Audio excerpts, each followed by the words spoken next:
Hello, everyone. Welcome to Compassionate Christian Voices today and tomorrow. My name is Brian Elaine, the founder of Compassionate Christianity and a few other projects. It's a pleasure to host this series of prominent Christian authors and activists. Today is the 11th webinar in this series, and we'll have an additional webinar this Thursday. You can view all of the webinars for free at compassionatechristianity.org. So joining us today are Matthew Paul Turner, Kirsten Powers, and Micky ScottBey Jones. Matthew Paul Turner is the author of the #1 New York Times bestseller, What is God Like?, as well as When God Made You and When I Pray for You. His latest release just about a week ago is titled, I Am God's Dream. When the father of three isn't writing books, he's photographing interesting people and places, practicing wood carving, and watching his kids play soccer. You can follow him at MatthewPaulTurner.com. Kirsten Powers is a USA Today columnist, CNN senior political analyst. The Washington Post has called her bright-eyed, sharp-tongued, gamely combative, and a ferocious advocate for her points of view. So we'll see if she, chooses to use any of those tools today. Kirsten's latest book on how to bring grace into our toxic public discourse is titled Saving Grace. Speak your truth, stay centered, and learn to coexist with people who drive you nuts. Much needed advice indeed. Prior to USA Today, Kirsten was a columnist for the Daily Beast, American Prospect Online, and the New York Post. You can follow her on Twitter at Kirsten Powers. Micky ScottBey Jones is a Black queer woman with an international intersectional understanding of social change, a fierce dedication to cultivating personal transformation and resilience in leaders. She's a highly sought after facilitator who has guided numerous groups across the U.S., South Africa, Israel, Palestine, and beyond. Micky was trained in the spiritual, philosophical, and practical strategies of nonviolence by Reverend James Lawson, noted advisor to Reverend Dr. Martin Luther King Jr. She's the author of Keep the Fires Burning, Conquering Stress and Burnout as a Mother-Baby Professional, and contributing author to Becoming Like Creoles, Living and Leading at the Intersections of Injustice, Culture, and Religion, and also Keep Watch With Me, an Advent reader for peacemakers. Micky's also contributed to the Wanting Journal through the Center for Action of Contemplation. You can learn more about Micky at MickyScottBeyJones.com. So I should also say that I've previously collaborated. Why am I on this? Why am I here, Brian? Because you're a cool guy. You're a cool guy. And, I like hanging out with smart people who have good things to say. So, there you go. Wow. Well, it's an honor to be on here with these. So, well, these have been all so much fun. And, I just love being able to hear from folks, about what's on the top of your mind and, what some of your thoughts are that maybe, don't get necessarily expressed through your books or through, your other venues. So I'll be asking the panelist question, but if anyone else has a question, please feel free to tap that into the Q&A box on the portal. So maybe to start with, can each of you just kind of tell us a little bit about what your most recent project has been? Matthew, I kind of introduced that a little bit for you, but tell us about whatever you want to tell us about. Yeah, no, my most recent children's book came out just a week ago, and it's called I Am God's Dream. I've just finished doing another interview, so I had it right here. And yeah, it's available everywhere, and it's my very first children's book in first person, and it's I'm really, really proud of it. Like, I don't, usually I'm real insecure about how people are going to accept it. I really believe in this book, and I just feel like it's a message that all of us on some level need to be reminded of, and so it's I'm hopeful that parents and families and kids will find something that is find themselves in it, and know that God just adores them for who they are. Well, it's a wonderful book. And I mean, with what we've been through, for the past few years, everyone needs kind of a boost of confidence, especially kids. So, to make them feel good about themselves is just, an incredible blessing, quite frankly. Yeah. So Kirsten, how about you? What's the latest on your front? So my latest is my book that you that you mentioned, which really grew out of my own struggle to stay grounded and sane. And, felt like I was sort of losing my mind. I was angry all the time. I was filled with contempt, hatred, all the things.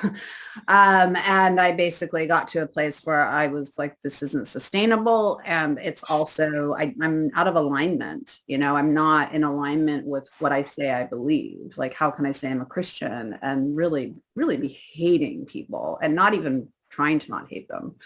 And so I sort of intuitively felt like grace was the thing that was missing from our culture, but also in terms of how I was relating to other people. And so I sort of made myself a guinea pig, and I wanted to figure out what was standing between me and being able to practice grace, and also for other people. I think, how could we actually practice what we preach? And so I don't feel like I was given a lot of practical strategies for that from the church. And so I basically just dove into it, and I kind of uncovered, I think, what are a lot of the roadblocks to it, and then created strategies to overcome them. So it was personally very life transforming for me. I'm a completely different person than I was when I started it. So, you've got your pulse better than the rest of us on the kind of the political media sphere. And we've all seen the temperature ratchet up and up and up and up and up. Do you think, have you seen any ratcheting down? Are you seeing more evidence of grace at all? No, not really. Yeah. I think Not yet. it's like, one of my friends said to me, my book is like upstream from culture, so it's like you're trying to force an idea into culture that's kind of like, we don't want that. Like, we want to demonize people. We want to hate people. They're bad. Right. So whereas my book is trying to say, you're actually really mostly harming yourself with this kind of behavior. And ultimately, it's not going to change anything. So it might feel good in the moment. It might give you a sort of sense of belonging, but it's kind of a hollow belonging. And so, I think that people have to each reach their own end of their rope with it. And the book is not just for Christians. I know lots of people who've read it who are atheists and who have found it really helpful. And usually it's because they hit that wall. They just get to this point where they're like, I just can't keep doing this. Like, I can't be an activist and be weighed down with all of the things that I'm opposing, basically. Or I just can't be a person who's following the news and taking on everything that's coming at me. So how do I create a little distance? And, and a lot of the book is really helping people unlearn all of the bad ideas they've thought about grace. The grace is not being a doormat. It's not being nice. It's not rolling over and letting people do what they want. It's none of those things, right? It's just unmerited favor. And the more secular way I say it is that grace creates space for other people to not be you. So they can do things that you don't like. They can do things even that you find harmful. They can vote for people, that you think are toxic. And you can have feelings about that, and you can even be angry about it, but we shouldn't go down the road of demonizing and dehumanizing, right? So there's just a difference. It's like being discerning and saying, I see what's going on. This is not okay. I'm going to use this as fuel to go and do something productive, but I'm not going to get entangled with this person's story or this person's hatred and anger, all the things they're doing, right? Like Nietzsche says, you want to oppose the monster, don't become the monster. So I think that's sort of the framework. So it's, unlearning dualistic thinking. It's, everything is not this or that, good or bad. It's much more complicated. It's, learning to have some humility around some issues. Like maybe sometimes you're not right, or maybe you don't know what's going on with this person. Those kinds of things that are like just tools to kind of get you to step back. I was just allowing all these people to control my emotional state 24/7. And in my job, I can't do that. I don't have the option of just checking out. And also, I don't think people should check out. So a lot of time I'm hearing a lot of people saying, especially post 2020, I just can't take it anymore. I'm just not watching the news anymore. I'm not consuming anything anymore. And it's like, that is not the solution to this problem. Yeah, really. Right. So the solution is for you to figure out a way to consume and be informed. Don't be 24/7 mainlining the news, but, you know, be informed and then take that information and go do something with it. But don't check out. Like that is actually exactly what the people that are upsetting us want us to do. Sure.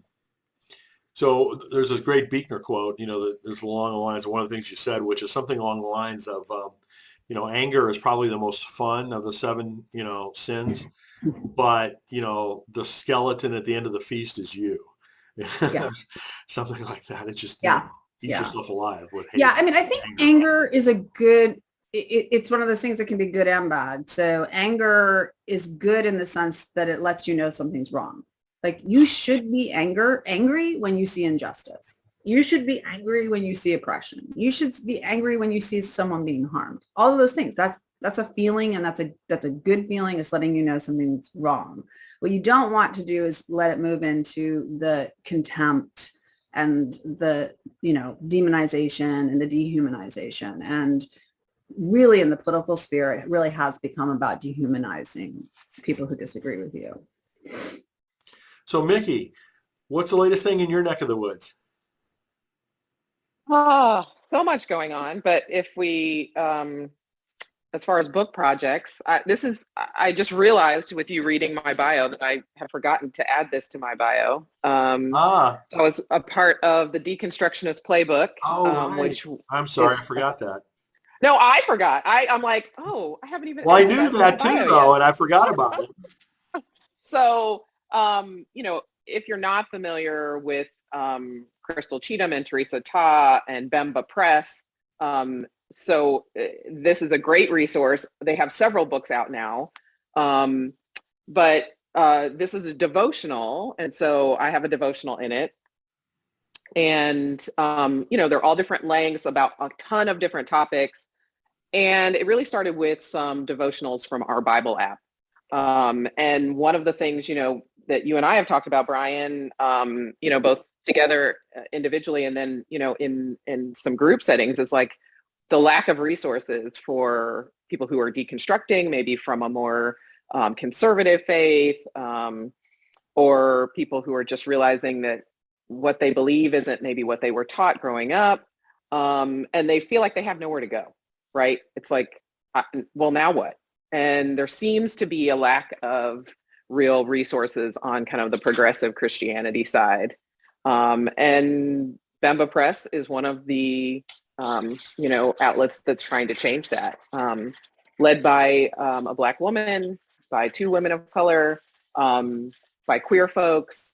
And so you're going to find, I mean, I don't know that everybody in this book is queer, but a lot of queer writers, a lot of writers of color. And so just being a part of this project was a really great experience. They also try to be really fair with their writers as far as like paying them and that kind of thing. And we don't talk about that a lot in the industry. But so being a part of this project, like you can be sure that the people were treated with fairness who were writing for it. And also it's just a really great resource. It's not going to indoctrinate you into a new way of thinking, right? Because like Kirsten, I'm sure you've seen this on all ends of the political spectrums, on belief system spectrums, and Matthew, you too, like you've been in very different ends kind of these belief systems. And there's indoctrination on all sides, right? Like the fundamentalism on the left is, you know, pretty strong. It's very competitive with the fundamentalism on the right. So, you know, that's not what you're going to get with this, right? Like probably some of the things I said in my devotional wouldn't line up with something somebody else said in their devotional. And that's okay. We can sit with having different viewpoints and opinions and ideas and wrestle with those, right? And with people at different places in their story. So I'm really proud to be a part of this project and would encourage people to check it out. Yeah. So. Yeah, when it came out, I did an interview with Crystal Cheatham about it, you know, and so that's on the, you know, Writing for Life website if anybody wants to listen to it. But I'm glad to hear that they've got more books out now too. Yeah, it's great. They're really growing that. And, you know, it's hard. It's really difficult to break into the publishing industry. I mean, not just as a writer, but like trying to put other people out there. It's expensive. There's a lot of steps. Like, and so, and at first I was like, ooh, Crystal girl, you sure you want to do that? Because you could just put it online. Like, we have the internet now. We don't have to, have paper things. But, it does open it up to more people to have both kinds of things available. And so it provides I think a point supporting of focus too, even though a book is an old-fashioned thing. I did the same thing with How to Heal Our Divides. I did put all these organizations, on the website. Everybody could go see what they're doing or whatever. But, also put together that book, because, there's something that coalesces around a book project like that. So, yeah, for sure. So speaking of books, I'd love to hear what each of you are reading from other authors lately. Kirsten, would you like to start with that one? Yeah, I mean, I'm always reading a million things, but I've kind of gotten into this kind of second half of life stuff because I'm kind of trying to figure that out for myself, like how I want to sort of spend the rest of my life. And so I read Strength to Strength by Arthur Brooks, which was really interesting. And then I was reading another one called Through the Dark Wood, and I forget the name of the author. He's a Jungian therapist. Yeah, it's just about how, like Richard Rohr has, falling upward, obviously. And that's, I think, from more of a spiritual perspective. These books are more about, we actually are supposed to make a shift, right? It's like we live in a society where everyone wants to be perpetually young. Everyone sort of has a Peter Pan syndrome, and we have a real lack of elders, right? So how do you become an elder? How do you, I'm 54, so how do you start to transition into that space, and how should you be spending your time? And one of the things Arthur Brooks talks about is a lot of people try to hang on to what they were doing when they were younger, and your brain actually changes, and you really can't do it. Like, I can tell you, like, I can't remember things as, like, when I was in my 20s, I could just look at something, read an article and just verbatim give it to you. I just don't have that capacity. But what he says, what you do have when you get older is a different kind of intelligence, right? And so you're now able to, you have perspective, you are able to look at things and connect dots that you couldn't connect earlier. Like, you have wisdom, hopefully, right? And so what does that look like? And so Arthur Brooks had been the head of the AEI, which is a big think tank in Washington, super, super successful. He's very open about how unhappy he was, despite having all the things and being, so well known and at all the fancy places, Aspen and Davos and all the stuff, right? And now he's teaching at Harvard and he's writing, and so he had done all this research on how people who really try to hold on to that stuff, how miserable they become. And so he was like, I don't want this to happen. And so he just stepped away. And I remember when he stepped away, I was shocked, and I was like, I couldn't believe it, because he was kind of in his prime, and he just talks about how he was like, I just made a decision to step away and have a more meaningful life, and have more time to spend with my kids and my wife and do the things that I care about. And so I'm kind of at that point now where I'm like, yeah, I don't want to be scheduled up every single second of the day the way I am now, or have my whole life being, like last night I was saying to you, like, I'm laying in bed about to go to sleep, and next thing I know, I'm on TV, so it's like, because who knew the Supreme Court was going to, tell us that they're going to overthrow Roe. So so that's kind of, so I've just been spending a lot of time on that kind of stuff right now, sort of trying to figure out what my next steps are. Like, I might go to divinity school, that kind of stuff. Wow, very cool. Well, there's another book that I read along those lines recently. It's called Successful Aging. Daniel Levitin, he's an author. Yeah. So a little bit more of a, not an author, he's a scientist, a little bit more of a scientific version of, what you were describing from Arthur Brooks. Yeah. And I think like and I mean, Arthur Brooks, there's a lot of Jungian stuff. You can kind of see it being woven through, but just that we don't honor the stages of life very much, and that a lot of times when people start to get older, they resist it. And it's like, but it's a stage of life. Like you're supposed to go through it. And there's all sorts of richness and there's all sorts of things that are going to come from it. And so instead of treating it like a bad thing, it's like, now I'm in a new stage of life, you know, and I'm going to do it different than I did. It's a rite of passage, you know, and so we don't really think about it that way. So I think that, you know, we need to sort of shift that, because I do think that we have a real crisis in terms of elders, you know, of not honoring people. Don't you think it's the word? No one wants to be called an elder anymore. That's a good point. We need to come up with a new word. Yeah, I would be fine with it personally, but yeah, no. But I'm not even thinking of people my age. I'm thinking of people who are like in their 80s, or, you know what I'm saying? Sure. Like, who Right. wisdom to share, you know, it's like. Well, one of the other folks that we had on last week was Parker Palmer. Mm-hmm. Who's, I love Parker. he's in his 80s, and, you know, it's just really wonderful to be able to learn from. Yeah. So, Micky, how about you? What have you been reading lately? Yeah, I will say Black people love the word elder. Yeah. We love it. And we will use it all the time. Yeah. We will use it like in our 40s to a 30-year, I am your elder. You do know. I love it. So yeah, so I am reading. I also read a lot of books at a time. My son asked me last night, my 19-year-old son was like, are you reading a book right now, Mom? I was like, ooh, like 5. So I tend to read bits of books, and then I'll be like, okay, I'm going to finish this one today. So I am reading this book called The 5 Patterns, but I didn't even bring that over here to show, but it's along the kind of personal healing and transformation work that I'm doing right now.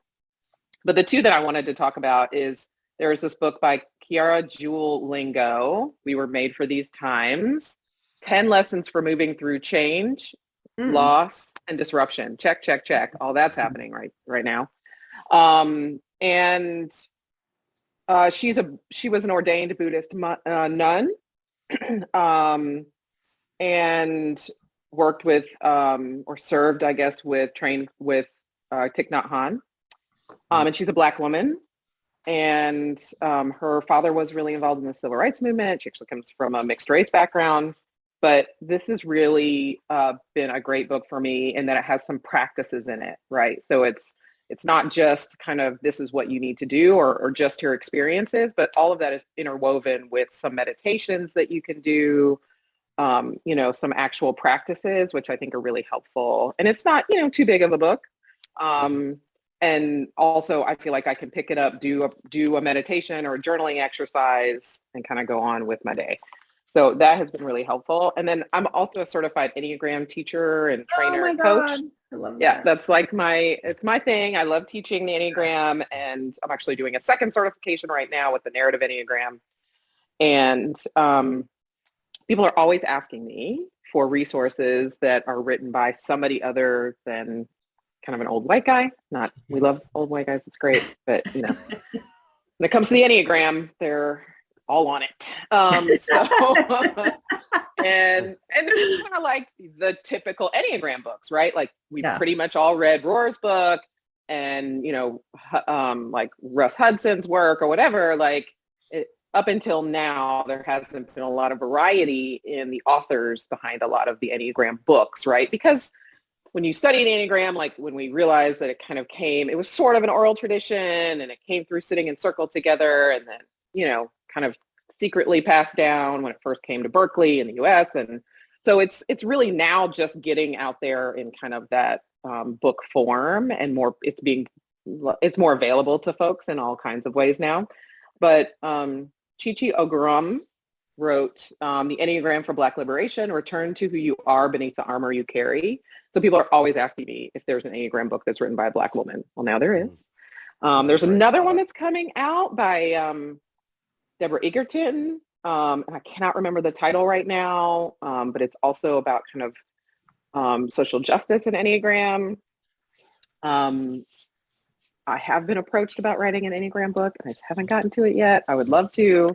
You should. So it's, Micky, I think it's Micky, what are you? What number are you? I lead with a type 1. Okay. So of course I love Really? learning all the things, and I want to, Mm.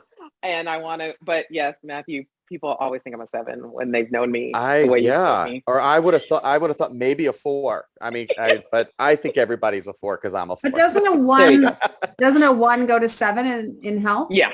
Yeah. Both 7 and 4. So I go Yeah. to both of those. So it's very that makes sense that people would. What perceive me in are those you, ways. Matthew? I'm a 4. I mean, I'm so 4. Yeah. I make jokes. So much so. I like I call when I'm like in my 4, like I'm being a real 4. I call it having my 4gasm. I love it. And what about you, Brian?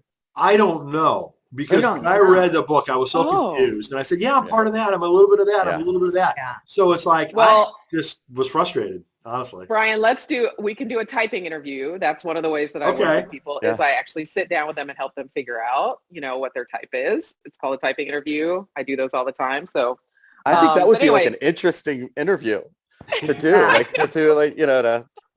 it live so people can do watch. it live. Like no, thank you. No. Little too raw and vulnerable and exposed, right? Yeah, well, what are you, Kirsten? You'll be shocked to learn I'm an 8.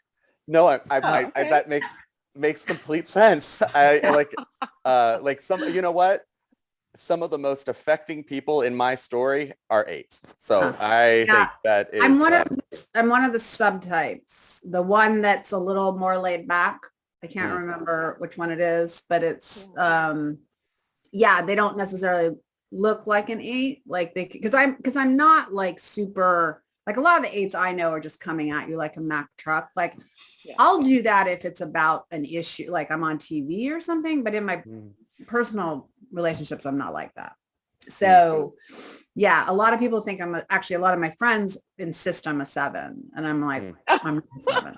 Got that strong wing. I think I have a 7 wing, but I don't I'm just not a 7. Like I'm just too animated by like justice and protecting people, and like, what I mean? It's just like, it's like the only thing that matters to me. So and so I and I thought I was a 1 for a little while, but then I was like, no, I really didn't want to be an 8, so right. like, happens to a lot of people. Why is that? Like so many people don't want to be 8s, stereotypes. But the stereotypes that we do. I think 8s are one of the most stereotyped types. Yeah. And so, there have been, I think, a lot of people who have taught this really powerful tool for personal transformation, personal and social transformation, in a way that's condemning or shaming. Yeah. And so that's why I'm really passionate about it in a different way. And that's what I think Chi does in her book. It's not about it's really not even about staying in your personality type. That's not what it's about. It's about being able to touch into your true essence. Yeah. Well, and so also, I love what she's doing with it. As a woman, it's like, you're kind of, especially of my generation, it was kind of like I'd spent my whole life trying to not be that. Yeah. Because it was like, you're too much and you're too pushy and you're too aggressive and you're too opinionated and all those things. Right. And so then you read it and you're like, and it's telling you literally you are all those things, and so, and so you have to kind of like come to terms with, but in the end it was healing, because in the end I was like, this was how I was designed. Yeah. And I'm not like that I'm those things are actually not a problem, and they wouldn't be a problem in a man. So, the problem is how other people are perceiving them. And so I have to kind of let go of that and just say, this is who I am. And if you don't like it, then I guess I'm not for you, that's just the way it is. But it was very hard. I did a typing thing with Ian Morgan Crone. And when he was like, have you ever thought that maybe, and I was like, if he says 8, I lose it. And it was like, sure enough. Yeah, no, I mean, some of the most affecting people in my story are 8s. And so I guess maybe because I've just sort of studied how to I don't know, I just think 8s are awesome. I love, oh good, well, we I think that's amazing.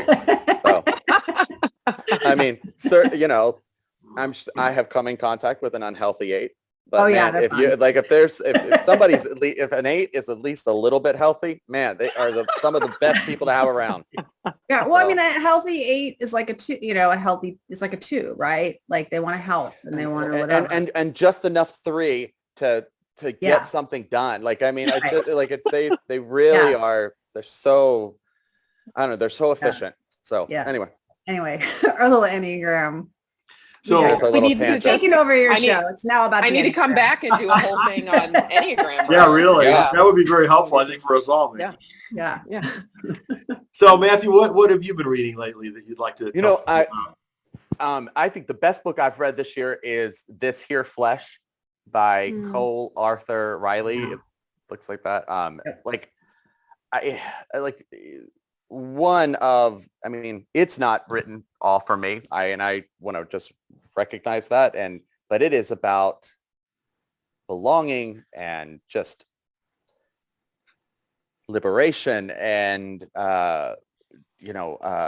your roots and it's some of the most beautiful writing that I have engaged in a long time. Of course, Cole runs Black Liturgies on Instagram, and I just really, really moved by her work. And I am also reading Anne Lamott's latest, Dusk, Night, Dawn, which I think is one of the most brilliant titles. When you think about the pandemic and how we all have and then all the stuff leading, and having the Trump era at the same time, there's something about how Anne Lamott processes the past that allows me to kind of laugh at it, think about it, process it with her. And it's called Dusk, Night, Dawn on Revival and Courage. And it's all about just these last 5, 6, 7 years of what we've been going through. And there's something really, really beautiful about it.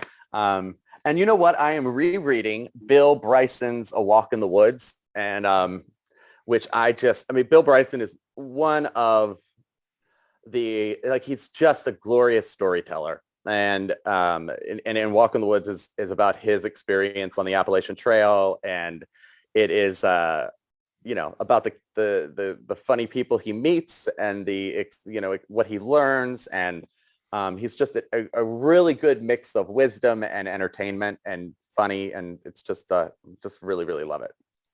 So. Very cool. Very cool. Well, last week I mentioned 2 books I recently read. One was Brian McLaren's Why Do I Stay Christian?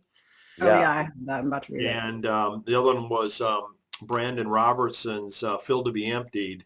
Basically, how we can deal with white supremacy, as white people. Both really excellent books. So this one is the one I'm going to start next, Recovering Racists. Dismantling White Supremacy and Reclaiming Our Humanity by Idalette McVicker. So it sounds really good. I haven't started it yet, but that's going to be my next on the top of my stack. I love her. We spent time in South Africa together. I've been going since 2016, and actually we were together on that first trip. I'm looking at a picture of her across the room right now. So I have not read it as either, but I know her. And I know other people that have read it. I feel like you're going to get a lot out of it. Cool.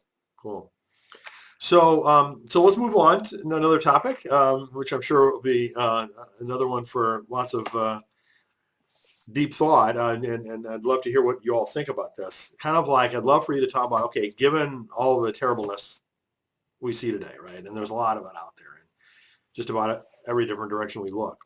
What do you think is the most important thing that we should be dealing with as compassionate Christians? So big question kind of thing. Micky, do you want to take that one on first? Yeah, the most important thing. Oh, wow. I mean, you can go in so many directions with this, right? I don't know if there's a universal most important thing, right? There are many important things. And I think that is where it can become easy to be frozen is getting kind of fixated on the one important thing. Pretty evolved for a one to say, but true. You know, there isn't just this one perfect thing that we could, if we all just huddled around this, you know, because there are many intertwined oppressions and issues and things happening. These things are not unrelated. When we see, you know, trans people being targeted, abortion rights being dissolved, the whole CRT panic, which is not a real thing, which was really fun trying to explain. I just actually got back from South Africa, trying to explain to friends from South Africa and Uganda, Nigeria, like they were literally like, what is this CRT thing? And and it's really kindergartners are being taught. I'm like, oh my God. Like they have no idea what the Americans are talking about. Right. And so let's not be fooled that these are like actually individual things.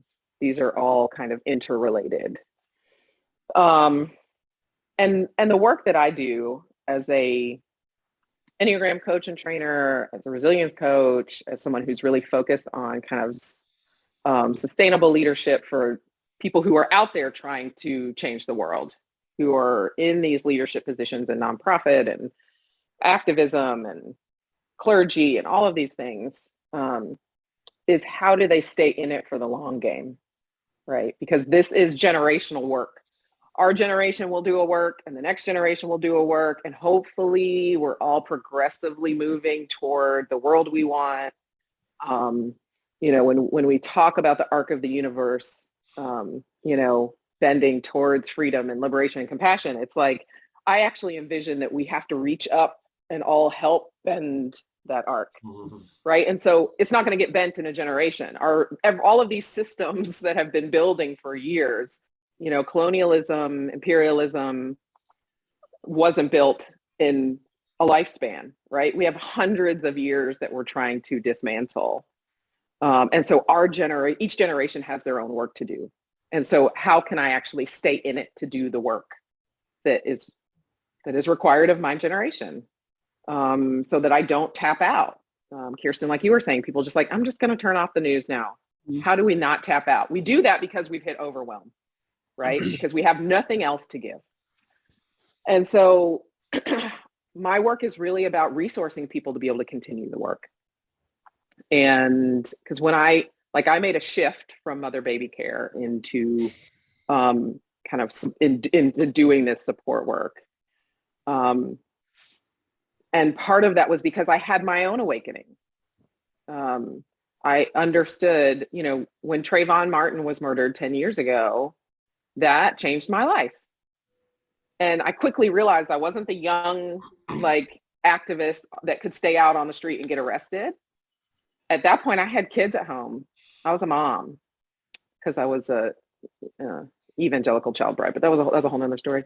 But like, and I wasn't an elder, right? But I fit in somewhere. And so I started to understand how I would transfer these skills into this work. So my point is that I really feel like what I've identified, both as my contribution and as what I think actually everybody needs. And also this comes from my nonviolence training too, because nonviolence training isn't just about how to link arms and get arrested.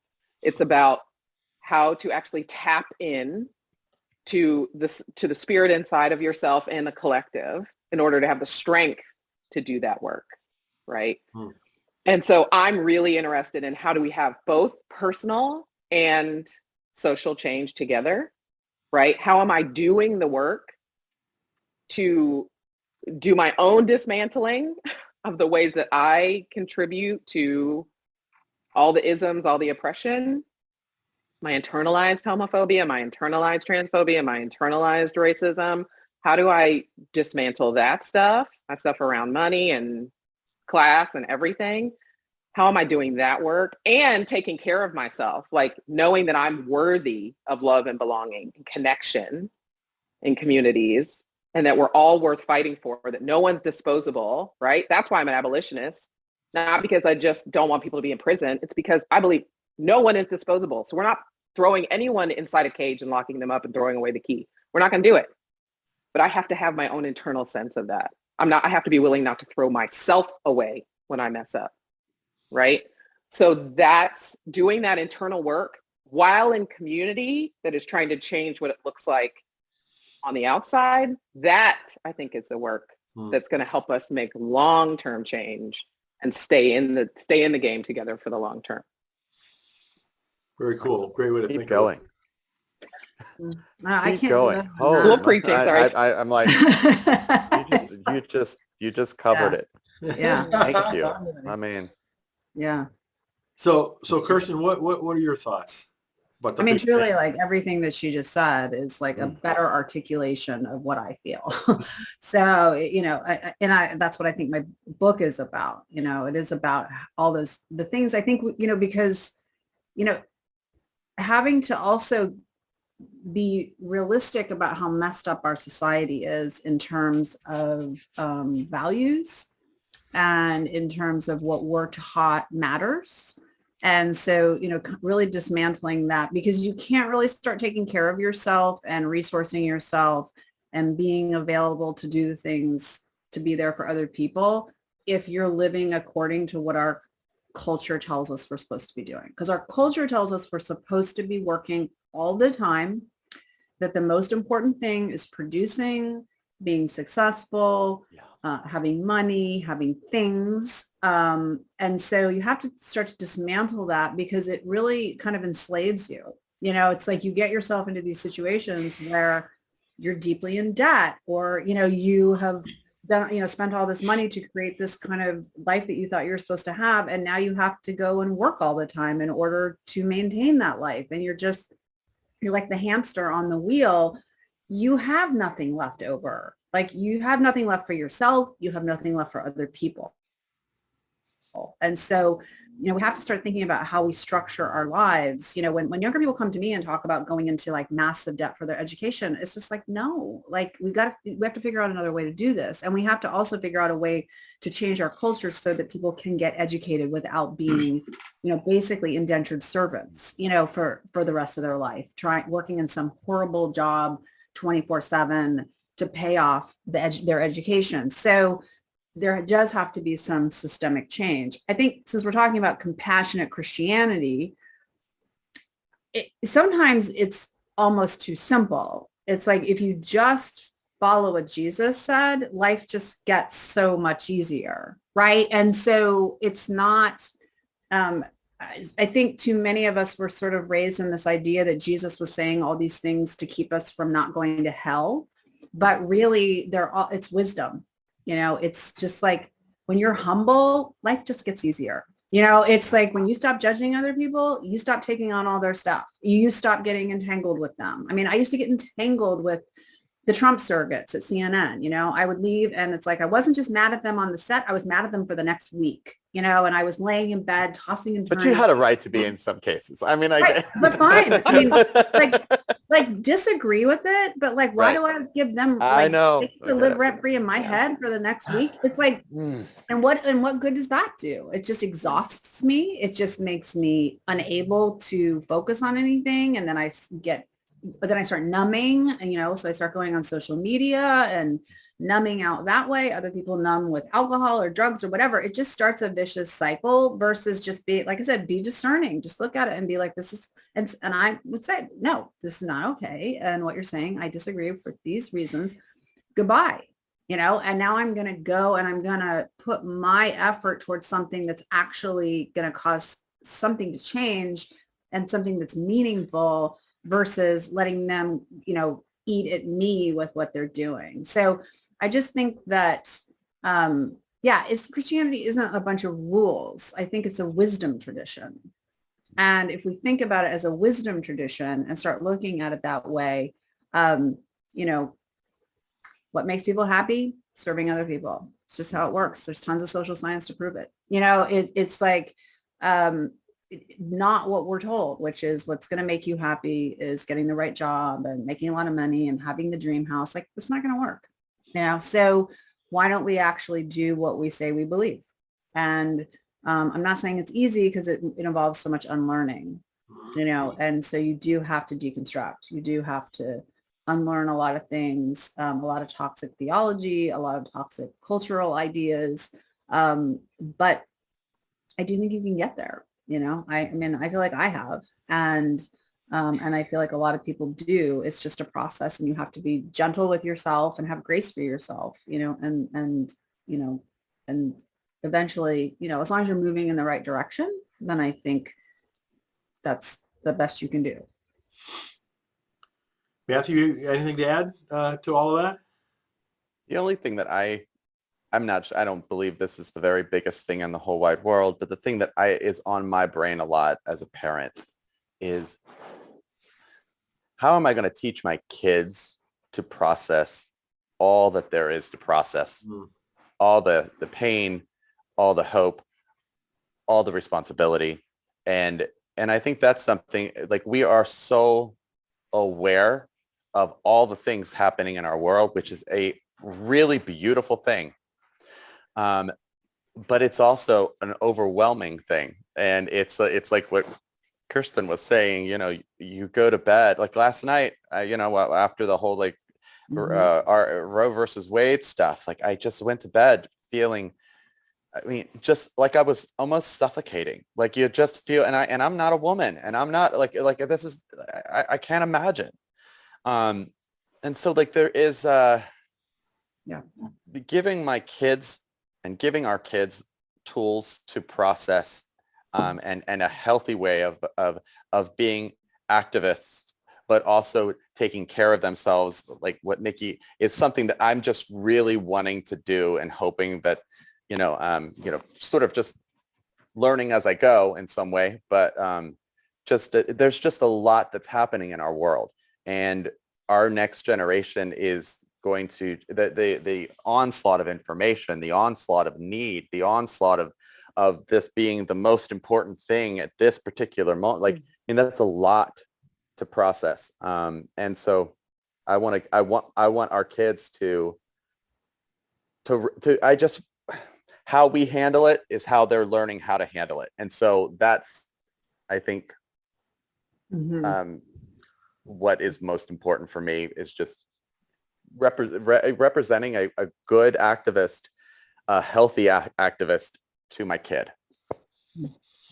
As a grandfather now, I think about that whole area more than I used to, you know, even for my own kids. I'm not sure why, but yeah, I mean, it's huge. I don't feel like I'm leaving them a good place. You know, it's gotten uglier since. But the one thing about it is that I will say there's had to be, for me personally, as a white guy, there's been a big learning process. Like, I've had to unlearn a whole bunch of stuff that they aren't going to have that, which is you know, they're going to know about their privilege. They're going to know about their responsibility. They're going to know about, you know, the truth about our history and all the things. So there's not going to, like, there has been so much time put into, for me, just reevaluating all the things that I've learned and unpacking that, and the drama that you have to do to go through, and the toxicity that you realize was a part of it,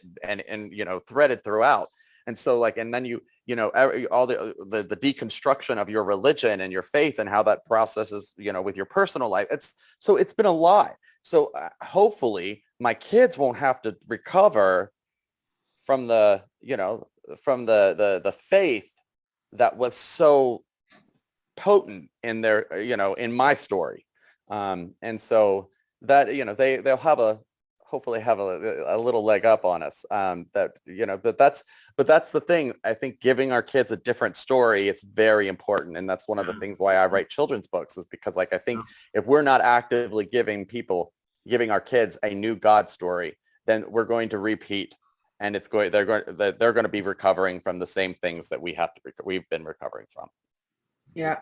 Can I just add something on the, because, you know, you're talking about a new God story, Matthew, which is kind of like a head thing, right? Like, and all of us are kind of brainy, you know, people. And it's like, we want to give our children the right kind of things to believe and think, which is definitely a thing. But, you know, I'm always thinking in, like, the three kind of centers of wisdom, your heart, your Sure. head, and your body. And I think one of the things that compassionate Christianity can offer that so many of us kind of are dismantling and even just recognizing from being in maybe a less compassionate Christianity was how we didn't learn to listen to our bodies, right? How our bodies became our enemies. And I think, like you were saying, you know, your children won't have the same kinds of things. If we can teach our kids and each other and ourselves to actually listen to our bodies, like this has been really a key thing for me that I am just really recently tapping into in a new way, is how to really listen to my body and respect what she has to say to me. And to let that be part of the conversation, because I did spend so many years as a good Christian girl suppressing it, right? Like my body is going to lead me into trouble. It's bad. It's wrong. And like when you have that feeling at night, when you're laying in your bed and you feel that despair and you feel bad, like talking to your body, feeling where that bad feeling is. Oh, my stomach feels crazy. It feels like it's turning over itself. And then it's like, what does that mean? What are you trying to tell me, stomach? Why do I feel that way? Oh, I'm worried about what this is going to mean for women who and other people with uteruses who need health care and that get it from places that also provide abortions, right? And that an abortion is health care, right? And like, so you're having that stomach thing, but we so often just like, oh, okay, I can't sleep, right? But we don't spend time with our bodies.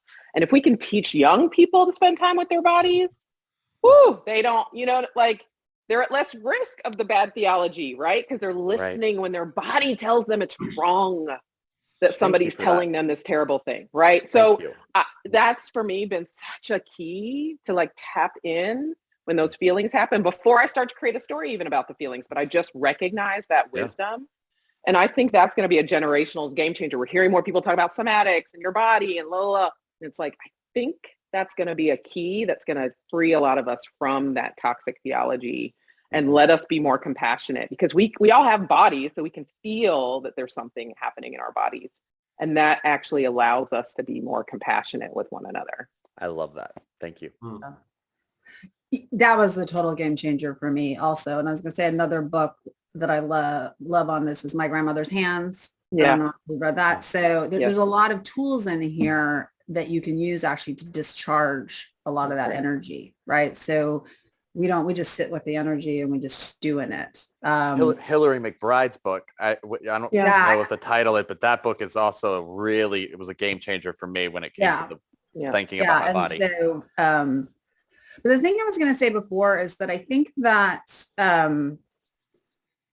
the world feels completely out of control. You know, every day there's some new thing that we hear and it's upsetting, but I do think we have to kind of take that both and approach to it, which is, yes, a lot of things have gotten worse, but some things have actually gotten better. So, I think that it wasn't that long ago that, you could even really say a lot of things that we can say now, right? And so I think that the fact that there was no accountability, I guess is my point. It's like, so, if you were a Black person being discriminated against and dealing with microaggressions at work and stuff, there really wasn't a lot you could do unless you wanted to get fired.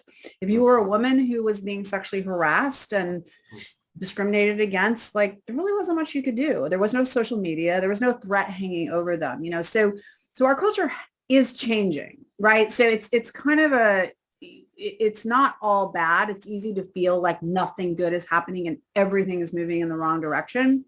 But we also have to recognize that there have actually been a lot of gains, and it's because people are pushing, and it's because people are standing up and demanding their rights.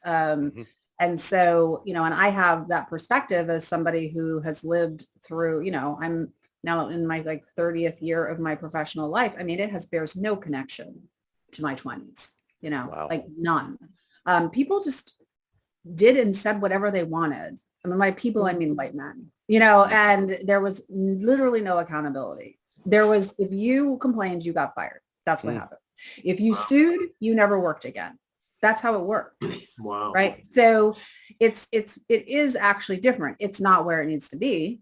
There's still a long way to go, but there are things that are very, very different. And so I think we have to stop and acknowledge that, that things are different. And if you spend any time, you have kids, I have nieces. When I spend time around my Gen Z nieces, they're like from another planet. Yep. Yeah. They're so socially aware. Yeah. And actually very compassionate and very,